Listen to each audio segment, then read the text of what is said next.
ફરી એકવાર તમારું સ્વાગત છે એકમ કસોટી પેપર સોલ્યુશનમાં। તો મિત્રો આજે આપણે વિડીયોમાં એકમ કસોટી વિજ્ઞાનની જે સોલ્યુશન જોવાના છીએ આમાં જો મિત્રો ચેનલમાં નવો હોય તો ચેનલને સબસ્ક્રાઈબ કરી દેજો। તો મિત્રો આજે આપણે આ વિડીયોમાં ધોરણ 7નું જે તારીખ 14/9/2024ના રોજ જે પેપર લેવાનું છે એકમ કસોટીનું તેનું સોલ્યુશન જોવાના છે। વિજ્ઞાન વિષય રહેશે, સમય રહેશે આપણો 1 કલાક, કુલ ગુણ રહેશે 25। તો તમારે પૂરેપૂરું પેપર સોલ્યુશન જોવાનું છે, અંત સુધી પૂરેપૂરું પેપર સોલ્યુશન જોજો। વિભાગ એ છે તો સાહિત્ય પેપર જોવું અને ચેનલમાં ન હોય તો ચેનલને સબસ્ક્રાઈબ કરી દેવી। તો આપણે શરૂ કરી દઈએ। નીચે આપેલા પ્રશ્નોમાંથી યોગ્ય વિકલ્પ પસંદ કરીને લખો। તો પહેલું છે તંદુરસ્ત મનુષ્યના શરીરનું સામાન્ય તાપમાન કેટલું હોય છે? તો તંદુરસ્ત મનુષ્યના શરીરનું તાપમાનમાં જો ઉત્તર રહેશે આપણો 37 સેલ્સિયસ। કેટલું? 37 સેલ્સિયસ જવાબ આપણો આમાં રહેશે। પછી છે એલ્યુમિનિયમના સળિયાના એક છેડાને ગરમ કરતા બીજા છેડે ઉષ્મા કઈ રીતે પ્રસરે છે? તો ઉષ્મા વહન દ્વારા પ્રસરે છે। તો આવી રીતે જવાબ રહેશે। પછી છે ત્રીજા નંબરનો ક્વેશ્ચન, કયો પદાર્થ ઉષ્મા વહનની રીતથી ગરમ થાય છે? તો એમાં આપણો જવાબ રહેશે કયો પદાર્થ ઉષ્મા વહનની રીતથી ગરમ થાય છે? તો લોખંડ છે એ ઉષ્મા વહનની રીતથી ગરમ થાય છે। પછી ચોથા નંબરનો ક્વેશ્ચન છે સૂર્યની ગરમી આપણા સુધી ઉષ્માના પ્રસરણની કઈ રીતથી પહોંચે છે? તો સૂર્યની ગરમી આપણા સુધી ઉષ્માના પ્રસરણની કઈ રીતથી પહોંચે છે? ઉષ્મા વિકિરણ દ્વારા। થર્મોમીટરમાં કયું પ્રવાહી હોય છે? થર્મોમીટરમાં મર્ક્યુરી એટલે કે પારો નામનો જે પ્રવાહી હોય છે એ થર્મોમીટરમાં એનો ઉપયોગ થાય છે। નીચેના પૈકી કઈ વનસ્પતિ મૃતોપજીવી પોષણ દર્શાવે છે? તો મૃતોપજીવી પોષણ દર્શાવે છે તો મશરૂમ જવાબ આવશે। શું જવાબ આવશે? મશરૂમ જવાબ આવશે। શું જવાબ આવશે? મશરૂમ જવાબ આવશે। પછી છે નીચેના પૈકી કઈ વનસ્પતિમાં હરિતદ્રવ્ય હોય છે? તો લીલમાં હરિતદ્રવ્ય હોય છે। કેમાં? લીલમાં। તો આપણો જવાબ રહેશે લીલ। પછી છે 8મા નંબરનું વનસ્પતિ પ્રકાશ સંશ્લેષણની પ્રક્રિયા દ્વારા પોતાનો ખોરાક શામાંથી તૈયાર કરે છે? તો કાર્બન ડાયોક્સાઇડ અને પાણીમાંથી તૈયાર કરે છે। કેમાંથી? CO2 અને વોટર છે આપણું H2O, તો એમાંથી આપણે જોઈએ તો પ્લસ પ્રકાશ તો પર્ણમાં છે ખોરાક તૈયાર કરે છે। પછી છે કયા અવયવમાં કાર્બોદિત, ચરબી અને પ્રોટીનનું પાચન થઈ સરળ પદાર્થોમાં રૂપાંતર થાય છે? તો નાનું આંતરડું એમ આપણો જવાબ રહેશે। શું?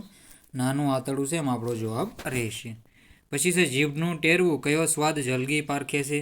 તો જીભનું ટેરવું છે એ ગળ્યો પદાર્થ છે જલ્દી તારવે છે એટલે કે પારખે છે। તો આન્સર રહેશે ડી। 10મામાં આપણો જવાબ રહેશે ડી। પછી આગળના ક્વેશ્ચન છે ખાલી જગ્યાઓ પૂરો। પદાર્થના ગરમપણા કે ઠંડાપણાના માત્રાને તાપમાન કહે છે। દર્દીનો તાવ માપવા માટે થર્મોમીટર વપરાય છે, ક્લિનિકલ થર્મોમીટર વપરાય છે। શિયાળામાં તાપણાની ગરમી આપણે ખાલી જગ્યાની રીત વડે મળે છે તો ઉષ્મ વિકિરણની રીત વડે મળે છે। ખાલી જગ્યા રંગની સપાટી ઉષ્મી વિકિરણનું શોષણ સૌથી ઓછું કરે છે તો સફેદ રંગની। ખાલી જગ્યાને વનસ્પતિનું રસોડું કહે છે તો પર્ણને વનસ્પતિનું રસોડું કહેવાય છે। પર્ણમાં ટાશની હાજરી તપાસવા ખાલી જગ્યાનું દ્રાવણ વપરાય છે તો આયોડિનનું દ્રાવણ વપરાય છે। આયોડિનનું દ્રાવણ વપરાય છે। પછી છે વિભાગ બી છે નીચે આપેલા પ્રશ્નોના 1-2 વાક્યમાં ઉત્તર લખો। ઉનાળામાં આપણે સફેદ કે આછા રંગના સુતરા કપડાં શા માટે પહેરીએ છીએ? થર્મોમીટરનો ઉપયોગ શું છે? તો થર્મોમીટરનો ઉપયોગ પદાર્થનું તાપમાન માપવા માટે વપરાય છે। ફૂગ ક્યાં ક્યાં જોવા મળે છે? તો ફૂગ વાસી રોટલી, વાસી બ્રેડ, અથાણા, ચામડાની વસ્તુઓ, ભેજવાળા કપડાં પર જોવા મળે છે। મનુષ્યમાં દૂધિયા દાંત અને કાયમી દાંતની સંખ્યા જણાવો।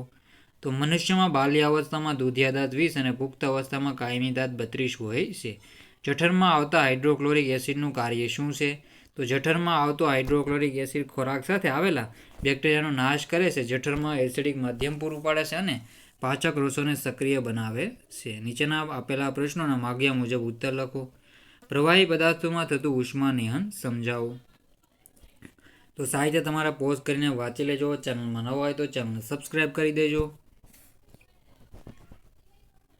પછી છે રસોઈ બનાવવા માટે ધાતુના વાસણોનો ઉપયોગ કરવામાં આવે છે। પ્રેશર કુકર એબોનાઇટના હાથાના હોય છે।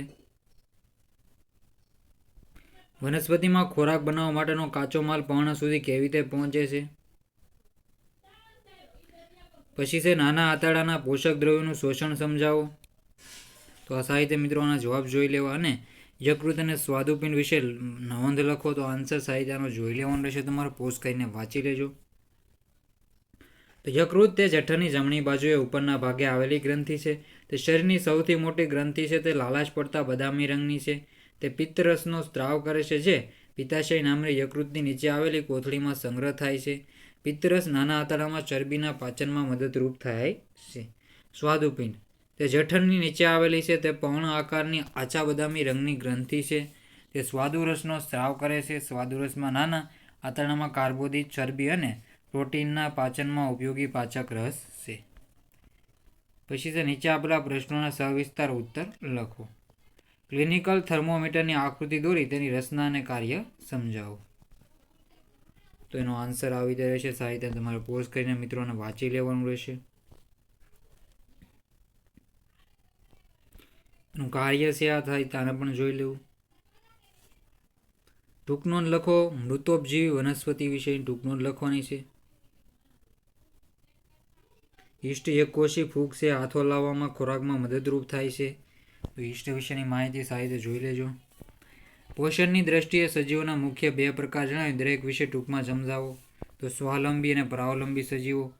તો સ્વાવલંબી તો લીલી વનસ્પતિ પોતાનો ખોરાક જાતે બનાવો. પરાવલંબી તો બીજા પ્રાણીઓ પર આધાર રાખતા હોય છે. મૃતોપજીવી પરાવલંબી સજીવો છે.